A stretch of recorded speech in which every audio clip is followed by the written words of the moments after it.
Hey guys, welcome back to Bloody Knuckles Garage. Today we're going to be doing a little bit of maintenance, how to do the oil change on this '06 Hummer H3. You want to first sneak underneath here, and it's got this shielding here. I don't know if anyone has the same shielding, but this is what I got, and you got to take it off. But in this case, you got to figure out what mismatched size of bolts to those are. Like that one's like a 17. Okay, we'll figure that one out. There's a couple bolts inside as well. Okay, now if you look up under here, there's the oil pan drain. You gotta open that up. But there's this cross member right underneath it.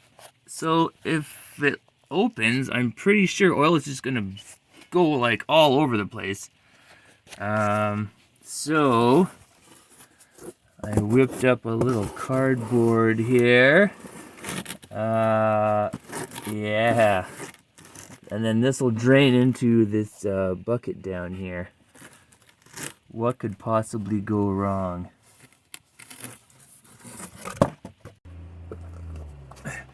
Meter's supposed to be 19 foot-pounds of torque.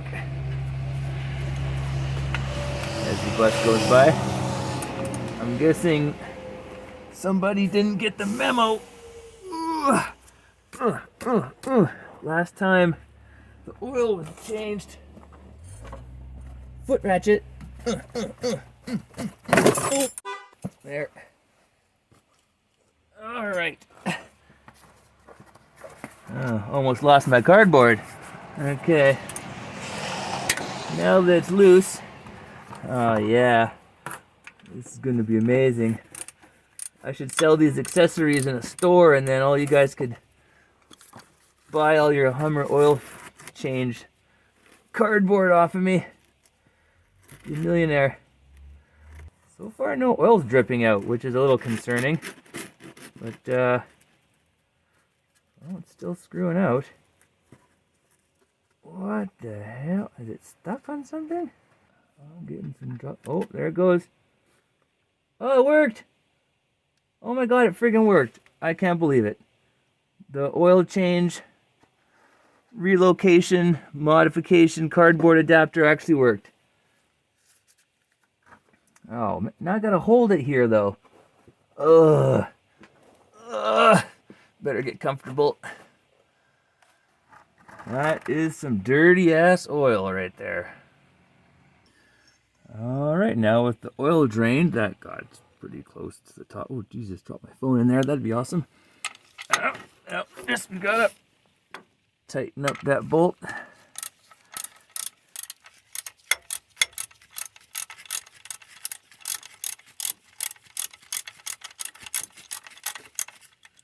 Oh my god, these are my bloody fingers.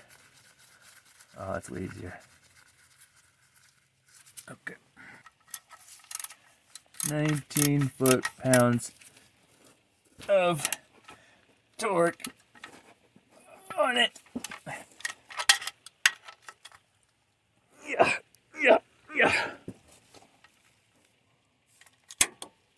That's about right. Boop. Okay, now we have to locate where the hell the oil filter is. Oh god. Is it under this thing? Maybe these don't have oil filters. Yeah, wouldn't you know it, underneath that shield. We're gonna take a peek under here. Oil filter. Also incredibly messed up power steering lines. It's like, I don't know. Definitely no, it's probably fine. But looks OEM. I'm sure it's good.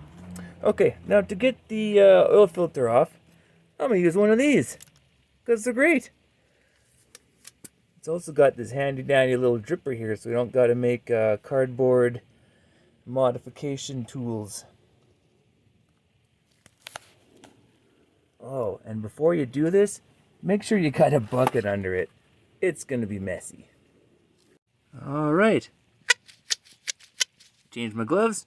Use blue paper towel. I don't got blue shop towels. So I'm gonna clean up that whole area big old mess before I put the new one on, because that's just the kind of guy I am. Okay, we've got a new K&N filter. I don't trust some of the other brands because of some of the videos that are out there. You can Google them or look them up yourself, where they cut the oil filter in half. Some of them are extremely cheap. This one's pretty heavy. Should be good enough for my purposes. Just make sure before you put the new filter on, use some clean oil and just give her a little oily rub around there before you put the oil filter on. When you tighten it up, it doesn't need to be Superman tight. You want it to be snug. Both hands give it a good oomph, and then that's good enough. No need for wrenches and other tools to put this back on. Incidentally, who's the a-hole who decided to put power steering lines right there? Right in front of the oil filter. Okay, in case anyone didn't know, the oil now goes in where it says oil. I'm using Mobil 1 5W30 as recommended by GM. I'm also going to be adding engine treatment maximum performance. That oil was pretty gross when it came out, and this has been sitting for a while, so I plan on changing the oil again in 2 to 3 months. Keep topping this up, checking the dipstick. Once the dipstick is full, make sure to run the engine for about a minute, 2,000 RPM. That'll fill up the oil filter and get it circulating a bit more.